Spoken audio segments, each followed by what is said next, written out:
Bien, ya estamos de vuelta, 7:34, y los miércoles aquí en Hoja de Ruta nos acompaña el académico de la Universidad Adolfo Ibáñez, Cristóbal Belolio. ¿Cómo estás, Cristóbal? ¿Qué tal? ¿Qué tal? Un gusto estar nuevamente con ustedes. Bienvenido. Miércoles pasado nos vimos por feriado. Ah, ¿verdad? Pues feriado. Por razones impostergables. Cayó 1 de mayo. El 1 de mayo, sí. No íbamos a cometer el desatino de trabajar ese día, ¿no? Por favor. No se podía. Bueno, Cristóbal, esta semana siempre interesantes temas en análisis, y queríamos plantear la conversación respecto al rumbo que está tomando el gobierno. Y viene, lo agotaba bien además la Ceci en el bloque anterior, el discurso del 1 de junio, ya podremos dar espacio a eso, pero al final eso también va marcando de alguna manera el sello que trata de imprimirle el gobierno, y el presidente Boric en particular, a su gobierno. Y ha surgido el concepto de la socialdemocracia como un sello que ya empieza a ser distintivo a este gobierno. Lo planteó el diputado Gonzalo Vinter, ¿no? Que en este momento es un gobierno socialdemócrata. Lo deslizaba también Felipe González en una entrevista que fue controvertida por otros temas en el diario Mercurio el fin de semana. ¿Es un piropo o no para el gobierno? Es una realidad, yo creo, hace rato. Porque Felipe González dijo algo así como: Boric va a decantar en algo. Sí. Convergerá sin duda hacia la socialdemocracia. Como en el futuro. Yo siento que este gobierno está en clave socialdemócrata, por lo menos desde el desastre constituyente número 1. Ese fue el día, el 4S, ¿cierto? El 4S. En el cual el diseño original, el libreto con el cual esta generación llegó a hacer sus transformaciones, digamos, ese libreto naufragó el 4 de septiembre del 2022, o sea, a pocos meses de asumir. Se han dado cuenta que los politólogos a veces y los analistas le ponen fin a los gobiernos políticamente hablando, antes de que termine su mandato constitucional, ¿cierto? Sí. Mucha gente dijo que el gobierno de Bachelet II, por ejemplo, se había acabado con Cabal. De ahí en adelante era básicamente aguantar. De Piñera se dijo que su gobierno había acabado con el estallido social, ¿cierto? De Piñera II me refiero. En el caso de Boric, unos pocos meses nomás alcanzó a hacer lo que quizás siempre quiso hacer, y con el 4 de septiembre tuvo que ser otra cosa. Lo hemos conversado acá. Sí. Si la agenda hubiese sido, ¿cómo le habría gustado al presidente Boric que la agenda hubiese sido justicia social, derechos sociales y perspectiva de género? La agenda, en cambio, fue economía y orden público, que son viejos conocidos y probablemente más los ubicamos más en el repertorio retórico de la derecha. Y esa ha sido la agenda que ha tenido que gobernar el presidente. Obligado. Y obligado, ¿eh? Y los adultos, a diferencia de los niños, en vez de negar la realidad, la enfrentan. Y yo creo que eso es lo que ha hecho el presidente. Por eso me ha llamado un poco la atención, Sebastián y Cecilia, que cuando se produjo este macabro asesinato de los carabineros en Cañete, sabemos que cómo funciona la arqueología tuitera. Uno siempre va a buscar la peor versión del otro para decir, mira, y ahora estáis dando... Mira lo que dijiste antes. claro. Y ahora estáis haciendo la voltereta. Yo, por lo menos en materia de seguridad, siento que el discurso de este gobierno cambió hace rato. Sí. Me puse a mirar, por ejemplo, lo que dijo el presidente hace más de un año atrás en los funerales de Rita Olivares, de la carabinera, de la sargento Rita Olivares, y fíjate que era... Ya ahí estaba marcando bastante clara la línea que decía: en este minuto la prioridad del gobierno es seguridad, todos tenemos que ponernos detrás de este empeño. Lo que pasa es que le ha tocado duro, o sea, en el gobierno, en lo que va de este gobierno, han asesinado 19 carabineros. Hay 19 mártires, que es mucho más de lo que se había producido en otros gobiernos completos incluso. Sí, ahora, la gran pregunta es, porque aquí se hizo una asociación que a mí me parece, por lo menos desde el punto de vista lógica, un poquito mañosa. Yo sé que es efectiva, pero es mañosa, de vincular la relación ambigua que tuvo el Frente Amplismo con el octubrismo, que es cierto, fue una relación ambigua, con el asesinato de los carabineros. O sea, aquí puede que estemos hablando de fenómenos que tienen, ¿cómo se llama?, orígenes distintos, causas distintas, dinámicas distintas. No creo hoy que tengamos que estar diciendo que el presidente no tiene ningún discurso en materia de seguridad, porque, insisto, lo viene desplegando desde hace un buen rato. El problema es que no es creíble para gran parte de la población. Sí. Ese es como su drama. ¿Y para su sector? Bueno, el drama de Boric, por un lado, es que no es creíble para parte importante de su sector. Hay otros que reconocen el cambio, pero no lo encuentran sincero, ¿cierto? Y hay otros que le dicen, bueno, a ver, si es que eres ahora tan mano dura, demuéstralo con hechos, que tus legisladores aprueben cosas que la izquierda se muere antes de aprobar, como la vuelta y la vuelta a los tribunales militares, etc. Claro, Entonces, claro. Esto es muy difícil, y ahora están todos, se han dado cuenta, los analistas, con esta tesis de que al negar el perro matapacos como 3 veces, como San Pedro, ¿cierto? Se hizo un forado en su propia base, que es un poco a lo que vas tú, ¿cierto? Claro. Se destapa los pies, ¿cierto? Para cubrir el pecho, y resulta que no resultó ninguna de las dos, porque no es que la gente más de centro moderada esté diciendo, oye, Boric ahora es de los nueve. No le prenden velas. Es socialdemócrata y moderado. Sí. No, que es lo que yo creo que deberíamos empezar a decir a los que están en ese mundo. Ajá. Y me cuento. O sea, más que la crítica al presidente desde ese punto de vista, yo creo que en buena hora hay que decir que este presidente hoy día sus ínfulas son menos infantos revolucionarias como quizás en algún minuto se pensó que podían serlo, y que entienda que en este minuto lo importante es llevar la nave a puerto, a pesar de que el puerto haya sido distinto del origen. Pero es que ahí hay un tema, porque es creíble un Boric socialdemócrata por más que se haya moderado su discurso. O sea, partió diciendo que, se lo preguntaron también en ese foro de la Archi, partió diciendo que Chile había sido la cuna del neoliberalismo y que iba a ser su tumba. Pero resulta que la socialdemocracia tiene dentro de su concepción funcionar con las normas y con las reglas del Estado, solo que con una visión más social. Sí, es que yo por neoliberalismo entiendo algo distinto a capitalismo. Neoliberalismo para mí, bueno, es que ahí tenemos ¿se han dado cuenta que nadie se llama a sí mismo neoliberal? Eso ya a mí me hace sospechar un poco de la utilidad del concepto. Porque por último hay gente que se denomina populista, hay un populismo de izquierda, orgulloso, sí. pero neoliberal nadie se llama. Tienes dos posibilidades. Una posibilidad es que lo entiendas como una especie de recetario programático tipo consenso de Washington. El neoliberalismo consiste en desregular, privatizar, abrir las fronteras y sacar todos los aranceles, ¿cierto? Austeridad fiscal, etcétera. Uno podría ir. Y la otra, la que me gusta más a mí de neoliberalismo, es que es básicamente que el dinero todo lo puede comprar. Es decir, que el acceso a los bienes y servicios en una sociedad está completamente mediado por el tamaño de tu billetera. Y no hay ninguno que tenga que ver con el estatus de ciudadanía, ¿cierto? Y cuando el movimiento estudiantil y ahora la izquierda que representa a Boric pide que algunas áreas del quehacer social, como educación o vivienda, esas en particular estén sustraídas del ámbito del mercado, me parece que es consistente con lo que debiese pedir una perspectiva socialista, en ese sentido. Sí, claro. Es decir, es simplemente sacar algunas áreas del ámbito del mercado o descomodificarlas, como decía en su momento Fernando Atre. Yo sé que hoy día es una tesis que no goza de mucho prestigio, pero se entiende el punto. O sea, y está silente, además, sí, Fernando. Pero neoliberalismo para mí es algo bastante más radical en este sentido que sencillamente que los medios de producción estén en manos de los privados y existe una economía de mercado y un sistema de precios. O sea, una economía de bienestar como la de los países nórdicos que tanto admiramos, ¿cierto? Es capitalista y no es neoliberal desde ese punto de vista. Sí, claro. Absolutamente. Así que no tengo problemas con que Boric en ese sentido se matricule todavía con que ojalá Chile no sea neoliberal. Yo creo que las reformas de la concertación de alguna manera ayudaron a que dejara de serlo. La reforma de Bachelet 1 en materia de pensiones, por ejemplo, es decir, ya no depende de tu tamaño de tu billetera ciertas prestaciones que te las vamos a dar por el hecho de ser ciudadano. Incluso la PGU podría interpretarse en esa misma línea también. Sí, claro. Estamos con Cristóbal Belolio, profesor de Teoría Política en la Escuela de Gobierno de la Universidad Adolfo Ibáñez. Cristóbal, ahora esto puede tener una repercusión mayor. Una cosa es que el gobierno haya tomado cierto curso y estos 4 años terminen de determinada forma, y otra también tiene que ver con cómo esto se proyecta a futuro. Sí. O sea, hay un proyecto político del Frente Amplio que entró el 11 de septiembre del 2022, 11 de marzo, perdón, y otro proyecto que puede salir después de estos 4 años. Pero sí, bueno, es que suele pasar en política. Gobernar, yo sé que a algunos que les gusta decir gobernar es educar, otros dicen gobernar es producir, otros quizás gobernar es proteger, gobernar es emprender, habría dicho quizás Piñera en algún minuto. Gobernar no es ninguna de esas cosas. Gobernar es navegar.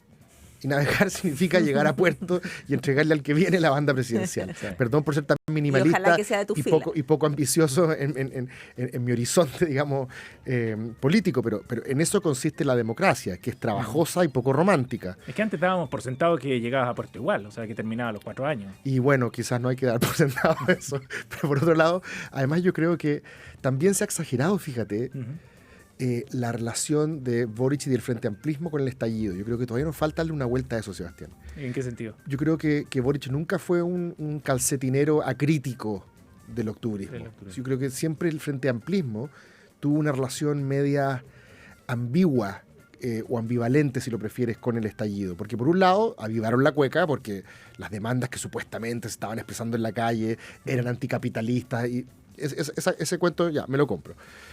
Avivaron la cueca. Pero por otro lado, no nos olvidemos de que los que lograron el éxito político, por así decirlo, el estallido, ¿cierto? Los que lograron que el sistema se remeciera, ¿cierto? Fueron los que no siguieron la estrategia del Frente Amplio. Fue la izquierda que usualmente nosotros le llamamos ultra, ¿cierto? Es decir, la que no confía en la vía institucional. Sí. El Frente Amplio, después del 2011, optó por una vía que es anticlimática, es matapasiones, armar partidos y competir en las parlamentarias. Esa vía institucional de hacer transformaciones fue la que de alguna manera perdió en el estallido. Hay gente del Frente Amplio que entendió el estallido como a la ultra sacándoles pique y diciéndoles, ¿vieron? Ustedes haciendo toda esta pega y no logran nada, sí, ¿cierto? Y nosotros, presionando al sistema en la calle, los tenemos de rodillas y conseguimos todo lo que pedimos. O sea, como que de alguna manera el Frente Amplio siempre tuvo, creo, frente al estallido social, del cual no fue su vocero. No, es que no había que hacer a cargo. Estamos claros en eso. O sea, que Boric haya ganado después del estallido se dio por varios factores, un poco también medio de carambola, ¿cierto? Porque se derrumbó todo también el sistema político tradicional. Pero no es evidente que Boric sea o siempre haya sido la correa transmisora del estallido. Yo nunca lo he entendido así, al menos. Ajá. Cristóbal, desde el punto de vista de la gestión, ¿es posible que el gobierno sea socialdemócrata, digamos, en ciertas cosas, las más importantes probablemente, pero que tenga o mantenga ese sello con el que llegó al gobierno en otra? Te lo pregunto porque hace un tiempo Enrique Correa planteaba también que lo mejor del gobierno era la conducción económica y que se parecía tanto a esos 30 años bien criticados por el presidente.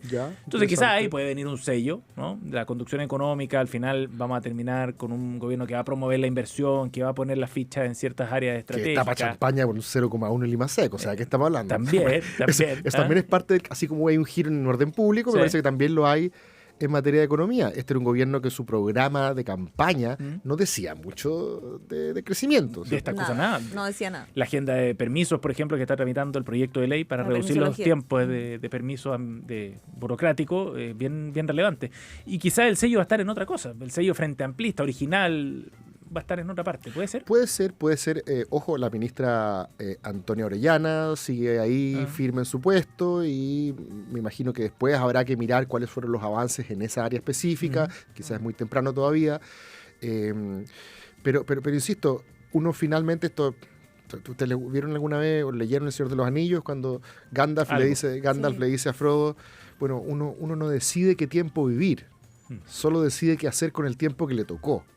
Este es un gobierno que desde que asumió, ¿cierto?, ha tenido que navegar una agenda que le es ajena, ¿cierto?, extraña y en cierto sentido adversa a lo que era el ADN de esta generación. No estoy pensando tanto en Toá y en Elizalde, que vienen más de la vieja guardia, ¿cierto? Pero estoy pensando con los que llegó originalmente el presidente Boric, que eran básicamente los que venían de las movilizaciones estudiantiles y de esa generación, ¿cierto?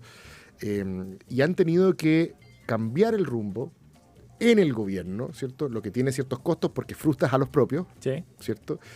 Y los otros nunca te lo van a reconocer, ¿cierto? Pero finalmente quizás en perspectiva, cuando miremos esto unos años más, vamos a decir, mira, porque a todo esto los países avanzan en zigzag. El que crea que esta cuestión va así de una para adelante, los países avanzan en zigzag. Y hay una buena pregunta en todo caso, si es que la alternancia, que yo siempre la he visto como algo positivo, no me parece que haya ahí una inconsistencia de los países, ni una especie idea del como péndulo. Claro, una bipolaridad ideológica, por eso que hay cierto... quizás deberían durar más, quizás como en Estados Unidos es bueno que reelegirlo y después que venga lo otro, está bien. Quizás los cambiamos muy rápido. Y yo siempre he sido partidario de la alternancia, me parece que es sano que de alguna manera se vayan poniendo acentos en distintas partes dependiendo de la genética política de cada uno de los que llega al gobierno. Pero sí tenemos un problema. ¿Cuál? Que como es tan obvio que después que se derrumba el capital del que está gobernando y el que está en la oposición tiene todas las de ganar después, es que hay súper pocos incentivos a colaborar. Claro. O sea, la oposición desde el día 1 entiende que su negocio es debilitarte lo más posible para que después les toque a ellos. Cierto. Y los otros reciben la misma instrucción. creo que era Camila Flores, la diputada ayer, que decía, no entiendo por qué el presidente de mi partido, el senador Galilea creo que, no entiendo por qué el senador de mi partido, el presidente de mi partido anda con ganas de buscar acuerdos con la... dijo eso. Sí, anda con ganas de buscar acuerdos con el gobierno. Están enojados por lo de la Cuánta reforma al sinceridad, sistema político, porque Galilea lo está impulsando. Claro. ¿Por qué se juntan con ellos? Y los más conservadores no quieren. Cuánta sinceridad. Y de alguna manera Camila Flores está expresando lo que ocurre, yo creo que hoy día en los que están en la oposición, que es decir, oye, ni la sal ni el agua, esperemos que naufraguen y después venimos nosotros. El problema es que los que quedan heridos, los que quedan con sangre en el ojo, ¿cierto? Apenas son oposición, te pagan con la misma moneda, ¿cierto? Y eso tiene cara de carrera armamentista que imposibilita lo que en un minuto a Chile le enorgulleció, que era la continuidad de sus políticas públicas, ¿cierto? Ciertos consensos. El prestigio de su institución. Sí, el otro día estaba leyendo, por ejemplo, esto ya me voy a poner, como no sé, la política contra la malnutrición infantil del doctor Monkeberg, que partió claro, y después pasó hasta la dictadura. O sea, imagínate el nivel de continuidad de la política pública. Sí. Entonces, claro, creo que eso está en riesgo, pero en la película larga, yo creo que este giro de Boric, este Boric versión socialdemócrata, si le queremos llamar, para aquellos que se definen como demócratas o liberales o moderados, yo creo que es algo rescatable. Es algo que uno podría decir, está bien, seguimos discrepando en esta y estas otras materias, pero prefiero mil veces esto a lo que quizás en algún minuto se temió. O sea, acuérdense que las élites empresariales de este país pensaban que venía a instalarse como el Foro de Sao Paulo. Claro. Pero si el problema es que sí es creíble, porque finalmente el presidente también zigzaguea. O sea, se aleja del perro matapaco, pero después sale con una declaración, o en Icare, en Archi se alejó del perro, se alejó del perro matapaco, pero en la misma conferencia va y ataca al presidente de la CPC y dice que ha tenido una postura poco colaborativa y que no ha propuesto nada sobre la mesa. Entonces es como, ha tenido una postura poco colaborativa. Está permanentemente va y vuelve.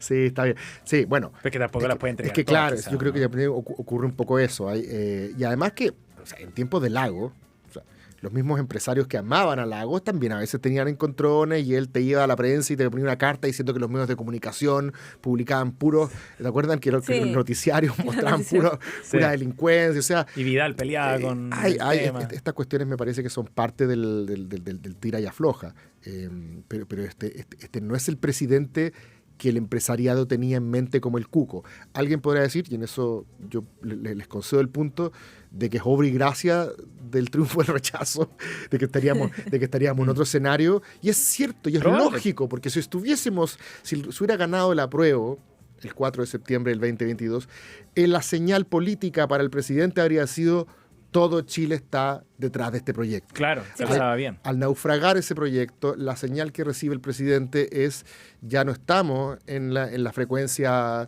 ¿cierto?, del estallido social. Usted, presidente, su principal responsabilidad hoy es tomar nota de aquello y no pelear contra la realidad. Eso creo que hacen los adultos. Cristóbal Belolio está con nosotros aquí en Hoja de Ruta, en Pauta Final. Oye, hay que pensar además otro tema que puede dar para otro bloque. Pero el presidente igual es muy joven. Esto va a ser una cuestión que no veíamos en mucho tiempo, pero un presidente que se va de la moneda con ¿cuánto? ¿Va a llegar con 40? Con 40. ¿42? El mejor Boric está por venir. O sea, claro, más o menos de alguna manera tiene si es que las canas no sé si canas no tiene. Lo que yo vi es que se está quedando un poco. La gente del estadio. Lo que hace la moneda ahí se le estaba en la cabellera del presidente. Oye, Cristóbal, ¿tenemos un recomendado para terminar o no? Mira, me di el trabajo el fin de semana. Tenía como 2 bares, pero después digo, si empiezo a dar esas cosas van a decir que soy bueno para la noche. No. Empecé a ver una serie que se llama Baby Reindeer. ¿La vieron o no? Sí. Empecé a verla, pero me dejó tiritón, no la he terminado. Sí. No, en serio. Pero que son los stalkers, ¿cierto? Hay gente que te sigue. Sí. Bueno, los trolls a veces también son medio stalkers en redes sociales, pero está buena. Una serie acerca de un barman, ¿cierto?, que una señora se obsesiona con él, lo empieza a seguir a todos lados y la cosa se pone media truculenta, pero está bien hecha, además en Inglaterra. Bueno, sí. No, sí está bien hecha, interesante. Baby Reindeer. ¿Tenía el dato? Está en Netflix. ¿Tenía el dato sobre el dato freak de esa serie? ¿Cuál es el dato freak? Que el actor que aparece en la serie Sí. es ¿Le pasó en la realidad? persona real a la que le pasó esto. No. Es su propia historia contada por espérate. él mismo Está e basada interpretada por en él hechos mismo. reales, en sus hechos En reales. sus En hechos sus reales. hechos reales. Entonces es como No. el autor del guión, el actor sabía. de la serie. Entonces Ay, qué locura. Pobre Ya, hombre. es una locura. Pobre hombre. Cristóbal pobre hombre. Belolio, aquí en Hoja de Ruta. Gracias, Cristóbal. Que estén bien. Gracias, chao. Cristóbal.